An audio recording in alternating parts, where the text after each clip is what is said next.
So this bad boy is warmed up enough now that we're going to preheat our oil.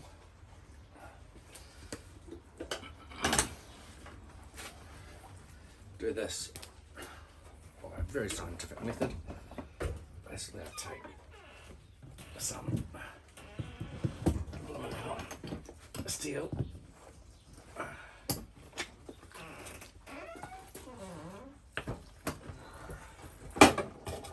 and we put it in the oil. That flames up briefly, as you see, and then oil is bubbling away, warms it up. Why not just use Auto Gold cold unwarmed oil, because it can make the blade crack or warp. Warm it up slightly means that it's more viscous, I guess, and the rate of slowing is cooled slightly, not enough to affect the temper, but enough to hopefully not cause the blade to crack too much.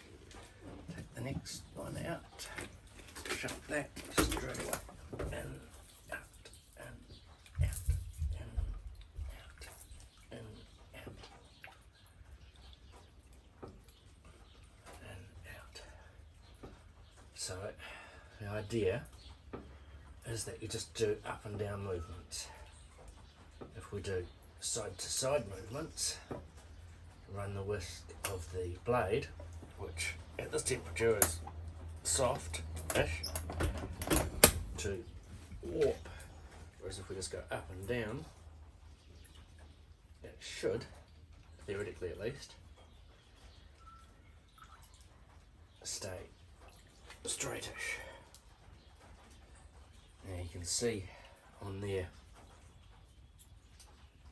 different colours, and that is that on the blade itself I painted it with ATP 641, which is a anti-scale solution. Basically what that means is that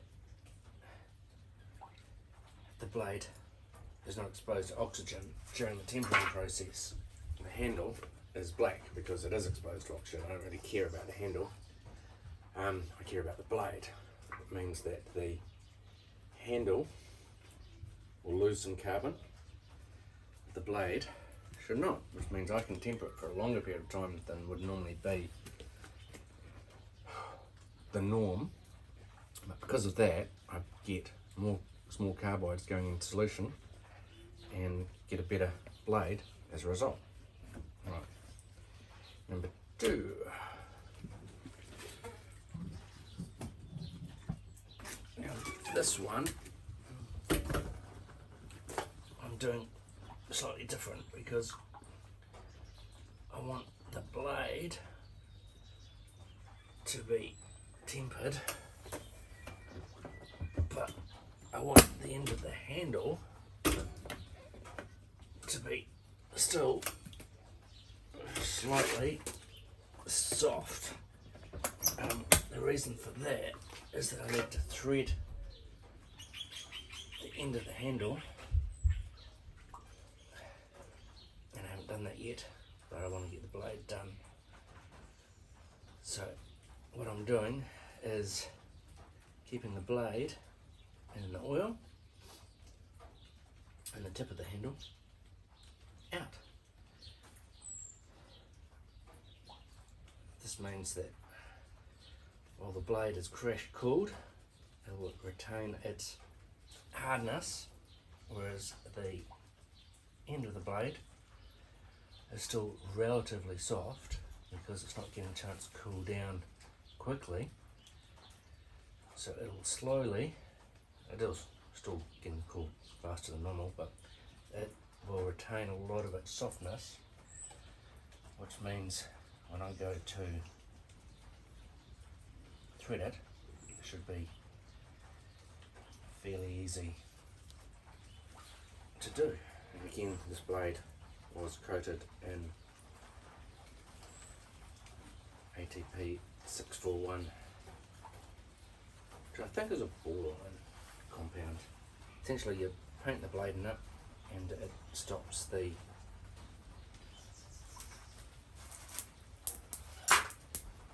blade from losing oxygen. Final, one big boy left. Grab that, and we'll clean these up a little bit, and I'll go into the tempering oven. I'm going to temper 3 cycles, 2 hours each. The first one will be done at 205 degrees, the second one at 215, and the last one at 225. Should result in a blade of around 59 Rockwell hardness. Probably, maybe I'll change my mind. Anyway, I can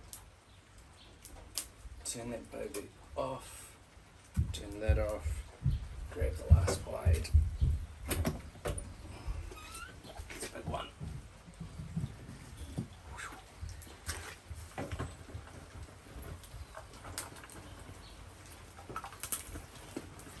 And that's the reason I wear gloves.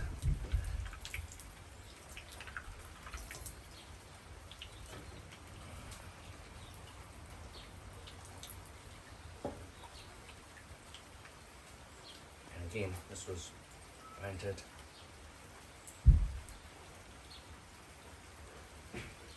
lovely wet day today in Auckland, New Zealand. The weather is greeting us with some rain. Good day to forge. Right, these puppies now are coolish. And that oil is just ordinary old cooking oil. And we will reuse it. You can get better stuff apparently for tempering, specific oil designed for tempering. I don't know that it's any different. Here's the forge again now that it's turned off. And the temperature drops fairly rapidly. It was set to 810 and now it's dropped down to almost half that. So, cheers.